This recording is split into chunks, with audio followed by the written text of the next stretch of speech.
प्रभु यीशु के सामर्थ्य नाम में आप सबको जय मसीह की। Praise the Lord. आइए आज के सुंदर सुबह में हम अपना ध्यान परमेश्वर के वचन की ओर लगाएं। भजन संहिता उसका 59 अध्याय वचन 16 मेरे साथ निकालिएगा। यहाँ इस प्रकार से लिखा है, परंतु मैं तेरी सामर्थ का यश गाऊंगा और भोर को तेरी करुणा का जय जयकार करूंगा, क्योंकि तू मेरा ऊंचा गढ़ है और संकट के समय मेरा शरण स्थान ठहरा है। Praise the lord, hallelujah. प्रभु के लोगों, परमेश्वर का दास राजा दाऊद अपने संकट के दिनों में परमेश्वर के नाम का धन्यवाद करता है। जब आपका जीवन, जब आपका परिवार बहुत संकट के समय से, तकलीफ और पीड़ाओं के दौर से गुजरे, हो सकता है आप आंसू के दौर से गुजर रहे हैं, और ऐसे समय में क्या आप प्रार्थना कर पाएंगे? आपका जवाब शायद ना हो, क्योंकि जब उदास मन होगा, जब मन में दुख, पीड़ा और तकलीफ़ें होती, तो कई बार हम प्रार्थना से जी चुराते, हमारा मन नहीं लगता और लगता है कि प्रभु हम तो आपके साथ थे, हमने इतनी प्रार्थनाएं की, इतनी आराधनाएं की, परंतु ये दुख क्यों, ये समस्याएं क्यों, ये परेशानियां क्यों? परंतु प्रभु के लोगों, ये सारी परिस्थितियों के पीछे भी परमेश्वर की योजना है। दाऊद कहता है, संकट के समय तू मेरा शरण स्थान है। मैं भोर के समय, सुबह के समय मैं उठकर धन्यवाद करूंगा। यदि आप दाऊद के जीवन को देखें तो कई प्रकार की यातनाएं उनके जीवन में थी। उसके अपने लोगों ने उसके साथ में दुर्व्यवहार किया। उसके पिता ने उसको अभिषेक के समय जंगल में भेज दिया, जबकि उसके घर में जो सेना में उसके भाई काम करते थे, आपको मालूम है मिलिट्री में थे, वो राजा की सेना में थे, और जब उनका अभिषेक किया जाना था तो सबको छुट्टी लेने के लिए कहा होगा, क्योंकि प्रभु का दास अभिषेक तो शम्बिल आ रहा है। सब लोग छुट्टी लेके घर पे बैठे हैं अभिषेक पाने के लिए। पर वास्तव में देखिए, जिसका अभिषेक प्रभु करने वाला है, उसको उसके पिता ने, यानी दाऊद के पिता ईशा ने भेड़ बकरी चराने के लिए भेज दिया।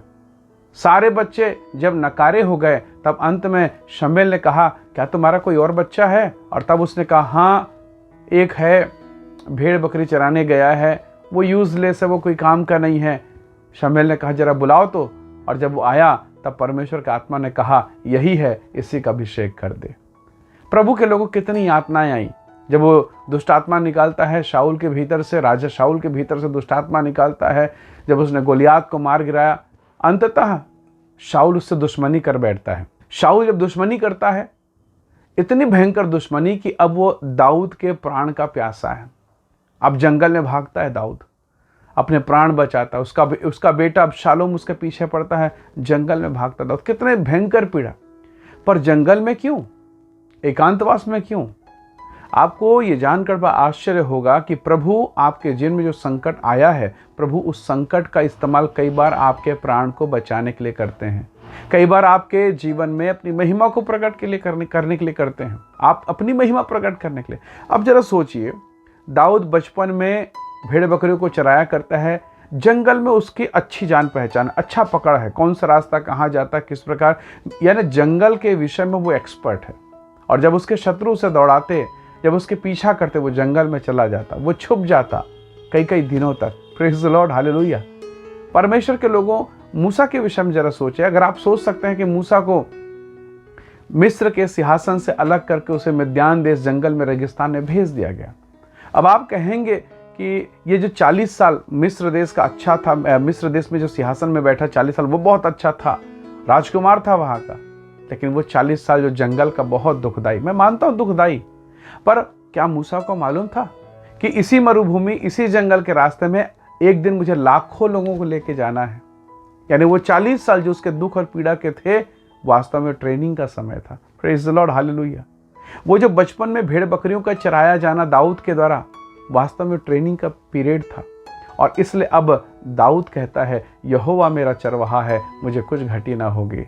शत्रु के सामने मेज बिछाता, हरी हरी चराई में बैठाता है। परमेश्वर के लोगों, ये वही कह सकता है जिसका जीवन जंगल का जीवन हो, जिसका जीवन दुख और आंसू का जीवन है। और इसलिए दाऊद कहता है, मैं तेरी सामर्थ का यश गाऊंगा, बड़ी भोर को तेरी जय जयकार करूंगा, संकट में तू मेरा शरण स्थान ठहरा है। आप संकट में कहाँ जाते हैं? किसके पास जाते हैं? दाऊद राजा होकर कहता है, मेरी सहायता यहोवा की ओर से होती है। मैं किसी मनुष्य की ओर नहीं देखूंगा, मैं देखूंगा यहोवा की ओर से। मैं अपनी आंखें पर्वतों की ओर लगाऊंगा। Praise the lord, hallelujah. आज की सुबह हो सकता है आप दुख में हो, पीड़ा में हो, समस्याएं होंगी, मैं इनकार नहीं कर रहा हूँ, तकलीफ़ें होंगी, मैं उसे डिनाई नहीं कर रहा हूँ, पर आपको नहीं मालूम आने वाली यही तकलीफ़ें, यही परेशानियाँ आपके जीवन के लिए गवाही का कारण बनेगा, वरन आप इस गवाही के द्वारा दूसरों के जीवन को प्रभावित करने वाले व्यक्ति बनने वाले हैं। Praise the Lord. इसलिए हर एक दुख, हर एक पीड़ा को परमेश्वर की महिमा के लिए इस्तेमाल होने दीजिए, अपने जीवन को इस्तेमाल होने दीजिए। जब एक लोहार के हाथ में एक बदसूरत सा, नकारा सा लोहा दिया जाता है, उसे गर्म करके वो ठोकता है और उसे औजार बनाता है। यदि वो लोहा इनकार कर दे, मुझे गर्म ना करो, मुझे ठोकना पीटना बंद करो, वो क्या बनेगा? कुछ भी नहीं, वो उसी दशा में रहेगा। इसलिए यदि आज आप पीड़ाओं के दौर से होकर गुजर रहे हैं, हो सकता है लगे ये असहनीय है, प्रभु के हाथों में अपने आप को दीजिए। फिर प्रभु एक दिन आपको निखार करेगा, प्रभु एक दिन आपको खूबसूरत बनाएगा, तराशेगा, और फिर आप उसकी महिमा को देखने पाएंगे, फिर आपकी वैल्यू बढ़ेगी। प्रभु इन वचनों के द्वारा आपको बहुत ऐसे आशीष दे। परमेश्वर का अनुग्रह आपके साथ रहे। आइए दुआ करें। सर्वशक्तिमान प्रभु, मेरे प्रिय लोगों को ब्लेस कर आशीष दे, इन्हें सुधार, संवार, सजा प्रभु, और इनके जीवन में तेरी महिमा प्रकट होने पाए। प्रभु धन्यवाद। विनती सुनने के लिए प्रभु यीशु के नाम से मांगते हैं, आमीन, आमीन। प्रभु आप सबको आशीष दे। जय मसीह की। Praise the Lord.